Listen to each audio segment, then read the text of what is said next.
Hola y bienvenidos. A ver, ¿alguna vez se ha planteado la pregunta de por qué dos personas pueden estar mirando exactamente lo mismo y sin embargo ver cosas totalmente distintas? Bueno, pues hoy nos vamos a meter de lleno en eso. Vamos a explorar esos marcos ocultos que usa la mente para interpretar la realidad. Empezamos a desentrañar este misterio. Esta es la gran pregunta, el meollo de todo. Si miramos esta imagen, por ejemplo, ¿qué vemos? ¿Un pato o es un conejo? Claro, la respuesta depende de cómo el cerebro decide organizar la información que le llega. Precisamente esta ambigüedad es nuestra puerta de entrada para entender por qué cada percepción es única. Para llegar a entender cómo procesamos la información, tenemos que ir al origen de todo, a la base, la personalidad. Pensemos en ella como el sistema operativo con el que funciona nuestra mente. La personalidad, en realidad, se compone de dos grandes piezas. Por un lado tenemos el temperamento. Esto es, por así decirlo, la base biológica que heredamos, el hardware con el que nacemos y que no cambia. Y por otro lado tenemos el carácter, que se va moldeando con el entorno, con las experiencias, con la sociedad. Esta es la parte que sí que podemos modificar y educar a lo largo de nuestra vida. Entonces, la clave de todo esto es que la personalidad no es algo fijo, no es una foto estática, es más bien una película, una fusión súper dinámica entre nuestra naturaleza y todo lo que aprendemos. Se dice que alcanza su punto álgido sobre los 50 años, pero la verdad es que nunca deja de evolucionar. Vale, ya entendemos el qué, la personalidad. Pues ahora vamos a ver el cómo se pone todo esto en marcha. Vamos a analizar esas formas, esos hábitos que tiene nuestra personalidad para procesar el mundo que nos rodea.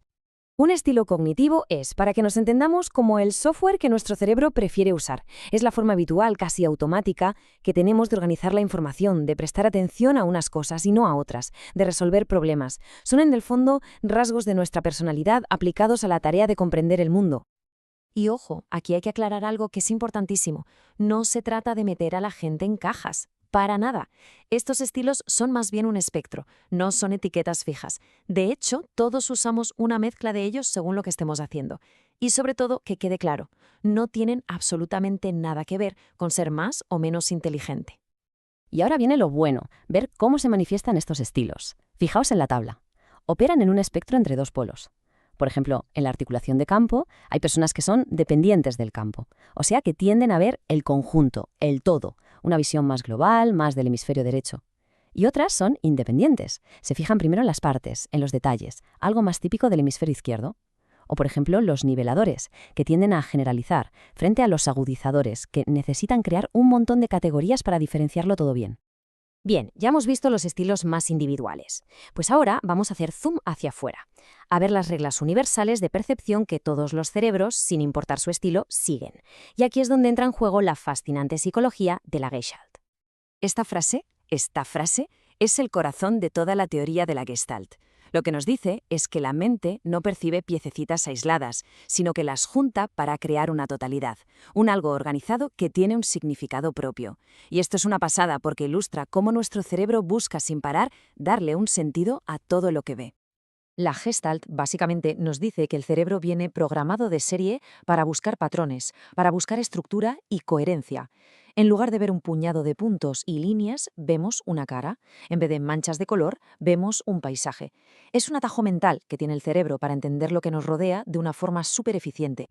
Es que percibir no es un proceso pasivo, ni mucho menos. La primera etapa es puramente biológica. Los ojos, los oídos reciben información del exterior. Pero la segunda etapa, que es la crucial, es psicológica. Aquí es donde el cerebro coge toda esa información y la interpreta. Y es justo ahí donde entran en juego tanto nuestros estilos cognitivos personales como los principios universales de la Gestalt. Una de las leyes más básicas de la Gestalt es la de figura-fondo. Ante cualquier cosa que vemos, el cerebro toma una decisión activa. ¿Qué es lo importante aquí? ¿La figura? ¿Y qué es el contexto? El fondo. Pensemos en esa imagen clásica de la copa y las dos caras. Se puede cambiar el foco, ver una cosa o la otra, pero lo que no se puede es ver las dos cosas como figura a la vez. Al cerebro no le gustan nada los huecos, odia la incertidumbre. Por eso es una máquina de predecir. Cuando vemos una forma que no está completa, como un círculo al que le falta un trocito, la mente lo cierra automáticamente y lo percibimos como un círculo entero. Buscamos la coherencia, vamos, aunque nos la tengamos que inventar. Y bueno, ¿por qué es tan importante todo esto? Pues porque entender nuestros estilos cognitivos y estos principios de la Gestalt tiene unas implicaciones enormes, sobre todo en cómo aprendemos y cómo enseñamos. Es el momento de conectar todos los puntos. Aquí está la conexión clave. La Gestalt nos dice que el cerebro busca patrones, y la neurodidáctica, que es el estudio de cómo aprende el cerebro, nos muestra cómo se crean y fortalecen esos patrones a nivel de neuronas. Por lo tanto, es de cajón. Si enseñamos de una manera que respete esa tendencia natural del cerebro, el aprendizaje va a ser muchísimo más eficaz. Pensemos en esto un segundo, basándonos en la ley de cierre. Si al explicar algo se dejan cabos sueltos, ideas a medias, el cerebro del que aprende no lo va a dejar así. Va a intentar cerrar esa información por su cuenta. Y claro, esa forma de completar el puzzle por su cuenta puede acabar creando ideas equivocadas o sesgos. Y si pensamos en la ley de figura a fondo, nos damos cuenta de que el contexto lo es todo. La misma información, exactamente la misma, presentada en un marco diferente, puede percibirse de formas radicalmente opuestas. ¿Se está prestando atención al contexto en el que se presenta una idea? Porque ese marco es el que va a decidir qué se convierte en la figura, en lo principal. Y para terminar, una última reflexión. Esto no va solo de cómo enseñamos o de cómo aprendemos de los demás, va de cómo construimos nuestra propia visión del mundo. Sabiendo que nuestro cerebro siempre va a intentar cerrar las historias, completar los patrones, la pregunta final es, ¿qué ideas, qué creencias o qué narrativas personales necesitan un cierre más consciente y reflexivo en nuestra propia mente? Al final, la calidad de nuestras respuestas va a depender de la calidad de nuestras conclusiones.